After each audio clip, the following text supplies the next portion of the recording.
2장 13절부터 28절까지의 말씀입니다. 조금 긴 본문이지만 우리 한 절씩 교독하고 마지막 절은 함께 읽도록 하겠습니다. 열왕기상 22장 13절부터 28절까지 말씀입니다. 미가야를 부르러 간 사신이 일러 이르되 선지자들의 말이 하나같이 왕에게 길하게 하니 청하건대 당신의 말도 그들 중 한 사람의 말처럼 길하게 하소서.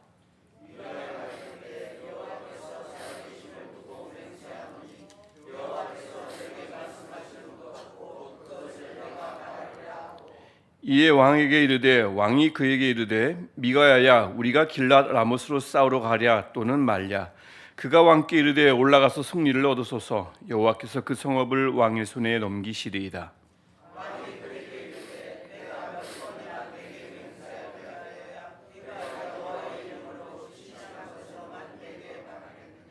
그가 이르되 내가 보니 온 이스라엘이 목자 없는 양같이 산에 흩어졌는데 여호와의 말씀이 이 무리에게 주인이 없으니 각각 평안히 자기의 집으로 돌아갈 것이니라 하셨나이다.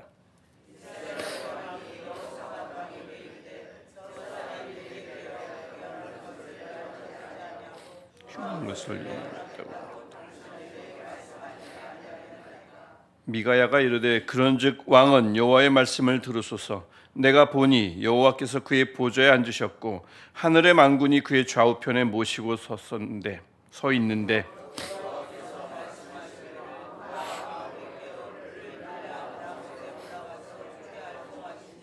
하나는 이렇게 하겠다고 또 하나는 한 영이 나와 여호와 앞에 서서 말하되 내가 그를 꾀겠나이다. 나가서 거짓말하는 영인데 그 모든 손짓을 입에 끼는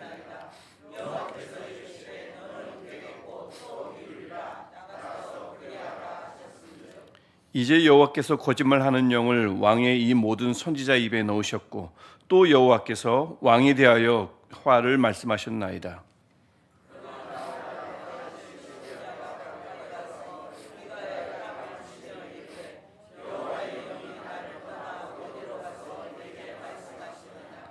미가야가 이르되 네가 골방에 들어가서 숨는 그날에 보리라.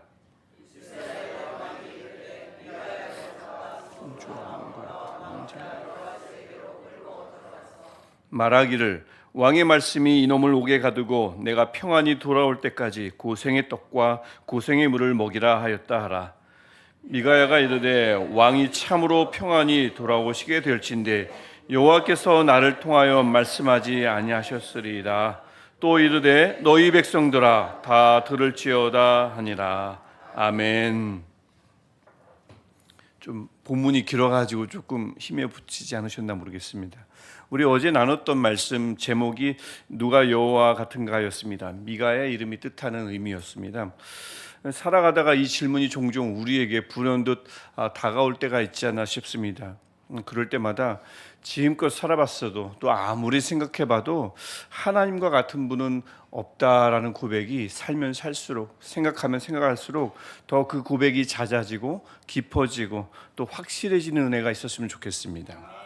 그래서 많은 스스로 그런 질문을 할 때가 있고 또 주변의 사람들이 그것 말고 다른 것 또 하나님을 전혀 모르는 분들이 그렇게 말할 수 있는데 아무리 생각해봐도 누가 여호와 같겠습니까? 누가 우리 하나님 같겠습니까? 여기에 대한 고백이 늘 정말 확실해졌으면 좋겠어요. 저도 그렇습니다.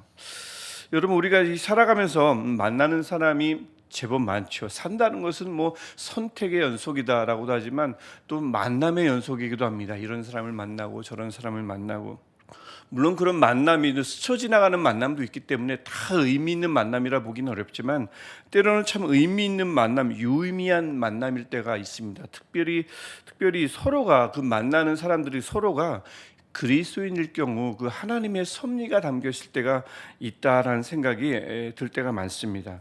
그래서 왜 이 사람을 만나게 됐을까? 왜 저 사람을 만나게 됐을까? 그것을 바로 깨달을 때도 있고 시간이 지나서 그래서 이런 사람을 만나게 해주셨구나. 이런 공동체가 있게 됐구나라는 것을 나중에 깨닫게도 되는데, 하나님 참 많은 그런 만남을 통해서 우리에게 많은 메시지를 전달한다고 생각해요. 여러분은 저는 여러분을 왜 만났을까요? 생각해 보시지 않으셨겠죠? 저도 잘 몰라요.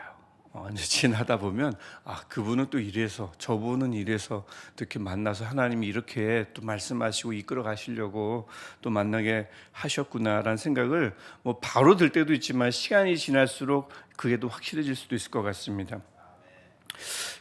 오늘 특별히 제가 볼 때는 이 신약도 좀 그렇지만 구약에 보면 여러 가지의 만남이 등장하는데, 특별히 그 구약에서 나오는 그 만남은 그 만나는 사람들이 가지고 있는 이름을 통해서 이 만남은 이런 메시지가 있겠구나라는 생각이 들 때가 많습니다.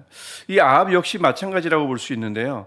아합이 미가야와 이제 오늘 본문을 보면 만나지 않습니까? 그 만남 자체가 이미 아합이 하나님으로부터 질문을 받은 것과 비슷하다는 생각이 듭니다. 아합아, 누가 나 여호와와 같은가?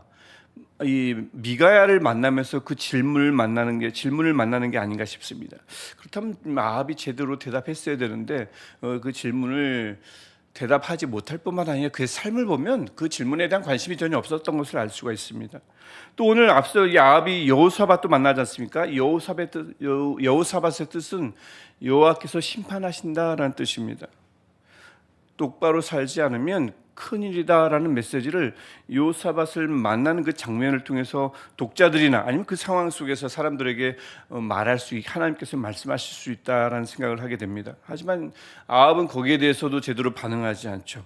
아합은 이렇게 정말 중요한 하나님의 메시지를 두 명의 사람을 만나면서 받게 되는데, 하나님의 메시지가 있었다는 것을 암시하고 있는데 본문이 아합은 그것을 깨닫지 못했던 게 분명하고요. 오늘 본문을 보더라도 전혀 희망이 있어 보이지 않습니다. 13절을 보면 아합이 보낸 사신이 미가야에게 이렇게 말하죠.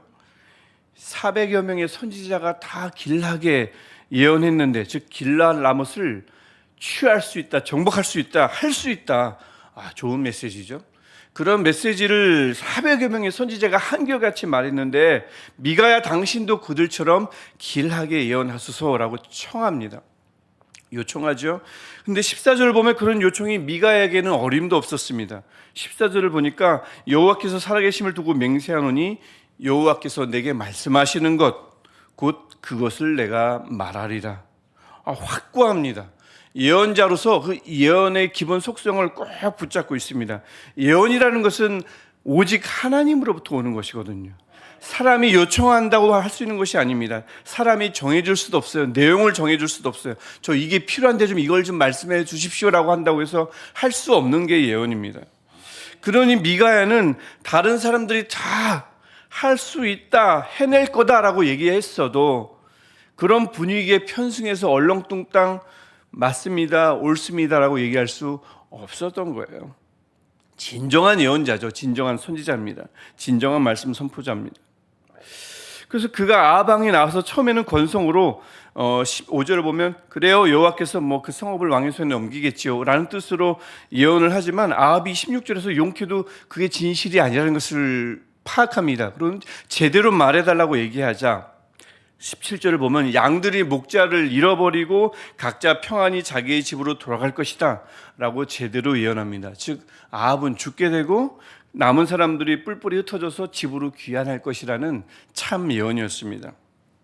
근데 아합이 진실을 말해달라고 했잖아요. 하지만 진실을 듣자 분노합니다. 18절을 보면 여호사밧에게 하소연하죠. 이것 보라고, 이 사람은 꼭 이렇게밖에 예언을 안 한다고 하소연을 합니다.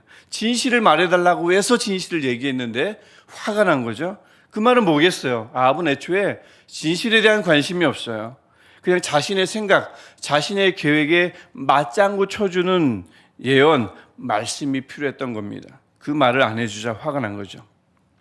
그러자 미가야가 좀 긴데 19절부터 23절에서 그가 본 신비스러운 환상을 전합니다. 19절을 보면 내가 보니, 이거 요한계시록에서 계속해서 등장하는 표현이죠. 내가 보니, 환상을 볼 때 환상을 본 사람이 말하는 표현입니다. 내가 보니. 19절도 그런 말씀이 있는데 요약을 하면 이렇습니다. 아합이 길앗 라못에서 죽게 되는 것은 다 하나님의 계획이었던 거예요. 그 계획을 한 영이 듣자 내가 거짓말하는 영이 돼서 그 아합을 꿰겠다고 합니다. 유혹하겠다고 합니다. 거짓 예언을 하게 만들어서 말이죠. 400여 명이. 그래서 하나님이 이것을 허락하십니다. 그럼 이것을 보면 하나님이 불공평하십니까? 왜 거짓말하는 영을 허락해서 거짓말하는 영을 듣고 그 영의 예언을 듣고 움직였으니 하나님이 움직이신 것이므로 라합은 잘못이 없느냐? 그건 아니죠. 23절이 명시하듯이 두 가지 예언을 했다고 분명히 얘기합니다. 거짓말하는 영을 선지자 입에 넣으셨고 또 여호와께서 왕에 대하여 화를 말씀하셨나이다. 미가야를 통해서 말씀하셨잖아요. 죽을 거라고. 거기 가서 싸우면 죽을 거라고. 그래서 두 가지 예언을 여호와께서 다 주셨기 때문에 불공평한 것 아닙니다. 거짓 예언도 주셨지만 참 예언도 주셨기 때문에 공평한 거예요. 근데 미가야가 이 예언을 마치자 우리 아까 읽었죠. 시드기야가 화가 나가지고 미가야의 밤에 분노의 일격을 가해서 전치 2주의 상해를 입힙니다. 전치 2주는 안 나오진 않지. 24절이 그렇습니다. 그래서 그 표현은 그래요. 우리 모두의 예언을 너 한 사람이 무시하냐라는 얘기입니다. 그러면서 폭력을 휘둘렀습니다. 예언자가 폭력을 휘둘렀어요. 하나님이 시키지 않은 행동이었습니다. 스스로 나는 거짓 예언자다, 선지자라는 것을 스스로 증명하는 행동입니다. 폭력을 휘둘렀죠. 27절 가면 아합은 어떻게 합니까? 미가야를 옥에 가두고 자신이 평안히 돌아올 때까지 고생의 물과 고생의 떡, 즉 목마르게 하고 굶주르게 하라는 명령을 내립니다. 평안히 돌아올 때까지라고 했는데 아합이 돌아올까요? 돌아오지 않습니다. 내일 보시게 되겠지만 죽습니다. 평안히 돌아오긴요. 여러분, 만약 여러분이 아니면 또 우리 교회가 말이죠. 또 이 말씀을 듣고 있는 여러분이 이 아합이라면 말입니다. 어떻게 할 것 같습니까? 꼭 이루고 싶은 일이 있어요. 꼭 이루어졌으면 좋겠다 하는 일이 있습니다. 그리고 꼭 그럴 것 같아요. 자신도 있습니다. 또 게다가 여호사밧처럼 힘 있는 사람인데 함께 돕겠다는 사람도 있어요. 거기다가 기도 좀 하는 사람들이 찾아와서 내가 기도해 봤는데, 많이 말하는 말이죠. 표현이죠. 익숙한 표현이죠. 내가 기도해 봤는데 할 수 있대. 할 수 있어. 될 거야. 라고 말합니다. 근데 그런 사람이 자그마치 400여 명이나 돼요. 한두 사람이 아니라. 힘도 나고 용기도 나죠. 확신이 섭니다. 그럼 보통 이렇게 말합니다. 응답받았어. 라고 말하죠. 그렇게 응답받고 확신이 섰는데 어느 날 딱 한 사람이 말해요. 안 된다고, 안 될 거라고, 하면 안 될 거라고, 할 수 없을 거라고. 내가 너무 하고 싶은데, 또 자신도 있는데, 돕겠다는 사람도 나섰는데, 400여 명이나 되는 많은 사람들이 기도해 보고 너 할 수 있다고, 내가 들었다고 말하면서 얘기하는데 한 사람이 안 된다고 그래요. 그 사람의 말이 들릴까요? 응답받았는데요. 이렇게 내 마음이요, 아합처럼 일명 답정너 들어보셨는지 모르겠어요. 그런 상태가 돼버리면 한 사람의 말을 듣기가 제법 어려울 겁니다. 답정너, 답은 정해졌으니 너는 대답만 하면 돼. 이거 TV 한 프로그램에서 썼던 말인데 이게 지금 국어사전에도 등재되어 있는 신조어가 되었습니다. 국어사전에도 있더라고요. 그런 거죠. 다 정해놓고 그냥 건성으로 묻는 거예요. 내 정해놓은 것을 이 사람이 말해주기를 바라면서 묻는 겁니다. 다르게 말하는들 소용없어요. 짜장면이 너무 먹고 싶은데 그래도 물어보자고. 어느 식당 갈까? 저 한식 가고 싶은데 에이 중식 가자. 중국집 가자. 짜장면 먹자. 왜 물어봤을까요? 먹고 싶은 대로 하죠. 이게 답정너입니다. 아합이 딱 그런 거였잖아요. 미가야에게 물은 건 자신이 이미 정해놓은 걸 확인받고 싶어서 물었던 물음입니다. 정말 진실이 궁금했던 거 아니고요. 관심도 없었습니다. 애초에 관심이 없었어요. 자신의 생각, 아까 언급했듯이 자신의 생각, 자신의 계획에 맞장구 쳐주는 예언, 말씀이 필요했던 겁니다. 정말 진실이 필요했던 것이 아니라. 그래서 하나님의 뜻을 구할 때 확실히 이미 하고 싶은 게 있고, 그래서 이미 마음, 소원이 정해져 있고, 또 그런 상태로 주님 앞에 엎드리면, 아니면 말씀을 듣거나 아니면 말씀을 읽으면 진실은 잘 들리거나 보이지 않는 것 같아요. 내 생각, 내 예감에, 내 확신에 맞장구 쳐주는 음성 같은 걸 찾게 되고요. 또 그걸 들으려 하고요. 그러다 보면 없는 음성도 들리게 되고, 또 그게 희한하게 아주 크게 들리기 쉽지 않나 싶습니다. 그런 면에서 미가야는 정말 대단하다 생각합니다. 여호와께서 내게 말씀하시는 것, 14절이죠. 내게 말씀하시는 것, 곧 그것을 내가 말하리라. 말씀하시는 것을 정확하게 말하려면 들어야겠죠. 정확하게 들어야 할 겁니다. 그래서 이쯤에서 솔로몬이 구했던 그 마음이 두 가지가 있었습니다. 넓은 마음도 있었지만 또 하나는 뭐였습니까? 듣는 마음이었습니다. 듣는 마음이 오랜만에 떠오르더라고요. 이 마음이 미가야에게 있었던 겁니다. 듣는 마음이 있었으니까 그 상황에서, 그거 안 들리거든요. 그 상황에서. 근데 그 상황에서 혼자만 진실을 듣고요, 담대하게 그 진실을 말할 수 있었습니다. 얼마나 그냥 다른 말을 하고 싶었겠어요. 다 할 수 있다고 얘기하는데 할 수 있습니다. 얼마나 말하고 싶었겠습니까? 하지만 그렇게 말하지 않고 진실을 듣고 진실을 말했습니다. 저도 그렇고요. 여러분 모두, 그러니까 우리 모두가요. 또 이 영상을 통해서 예배드리는 모두가요. 미가야가 되면 좋겠습니다. 듣는 마음을 가진 자. 그래서 내 소원, 생각을 미리 정해놓고 이것을 지지해주고 응원해주는 음성을 들으려는 답정너 하지 말고요.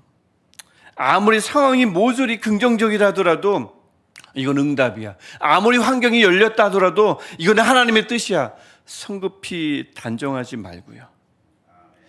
진실을 참으로 궁금해하고 진실을 참으로 갈망해서 정말 모든 것을 백지 상태로 내려놓고 하나님의 뜻이 어디 있는가, 하나님이 말씀하시는 진실을 진심으로 구하는 기도를, 진심으로 구하는 말씀 읽기를 매일 하면 참 좋겠습니다. 하고 싶고 아무리 막 이루고 싶은 게 많다더라도 또 때로는 벗어나고도 싶지요. 저도 그 상황을 보면, 또 저도 그런 상황에 부딪히거나 또 그런 상황에 처한 분들을 보면 무작정 그렇게 빌어주고 싶고, 저도 저를 위해서 그렇게 기도할 때가 있습니다. 다 제쳐놓고 좀 이루어주셨으면 좋겠어요. 그냥 그게 하나님의 뜻이었으면 좋겠습니다.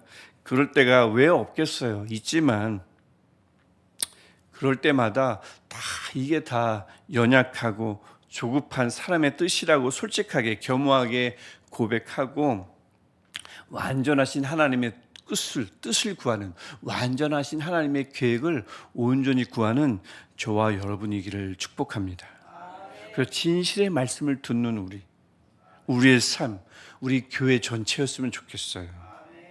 여호와께서 내게 말씀하시는 것, 오늘도 이것을 찾아서, 이것을 듣고, 이것을 기다려서 듣고, 분별해서 깨닫고, 또 때가 되면 이것을 선포하는 저와 여러분이기를 축복합니다. 우리 모두가 그랬으면 좋겠고, 특별히 꼭 제가 그래야 될 것 같아요.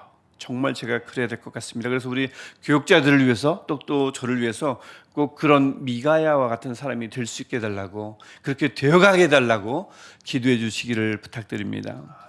기도하겠습니다. 하나님, 오늘도 주님 앞에 엎드렸습니다. 오늘도 주의 말씀을 듣습니다. 우리의 삶이 주의 말씀을 듣는 삶입니다. 우리의 삶이 아버지 앞에 늘 엎드리는 삶입니다. 주 앞에 나올 때마다, 주의 말씀 앞에 설 때마다 주의 진실에 대해서 궁금하게 하시고 진실의 말씀을 들을 준비가 되게 하셔서 나의 욕구, 나의 소원이 아니라 하나님의 뜻, 하나님의 소원, 하나님의 계획을 정말 진심으로 궁금해하고 그것을 들을 수 있는 우리가 되게 하여 주옵소서. 미가야가 되게 하옵소서. 듣는 마음을 소유한 우리가 되게 하여 주옵소서. 그래서 하나님, 시간이 가면 갈수록, 삶을 살아가면 살아갈수록 나의 뜻이 아닌 하나님의 뜻을 구하는 우리가 되게 하시고, 그것이 익숙하게 하시고, 아버지 앞에 엎드릴 때마다, 그래서 미가야처럼 어떤 상황과 환경과 상관없이 하나님의 뜻을 듣고 말하는 우리 모두가 되게 하여 주옵소서. 오늘 우리 기도 제목 가지고 왔지만, 이 제목을 아버지께 아뢰지만, 하나님, 이 모든 제목들이 하나님의 뜻대로, 하나님의 원대로 이루어지게 하옵소서. 예수님의 이름으로 기도합니다. 아멘. 하늘에 계신 우리 아버지, 아버지의 이름을 거룩하게 하시며 아버지의 나라가 오게 하시며 아버지의 뜻이 하늘에서와 같이 땅에서도 이루어지게 하소서. 오늘 우리에게 일용할 양식을 주시고, 우리가 우리에게 잘못한 사람을 용서하여 준 것 같이 우리 죄를 용서하여 주시고, 우리를 시험에 빠지지 않게 하시고 악에서 구하소서. 나라와 권능과 영광이 영원히 아버지의 것입니다. 아멘. 우리 그 하나님께 진실을 말씀하시는, 이루시는 하나님께 우리 간절히 기도하시다가 집으로 자유롭게 돌아가시겠습니다. 할렐루야. 하나님을 찬양합니다. 하나님 늘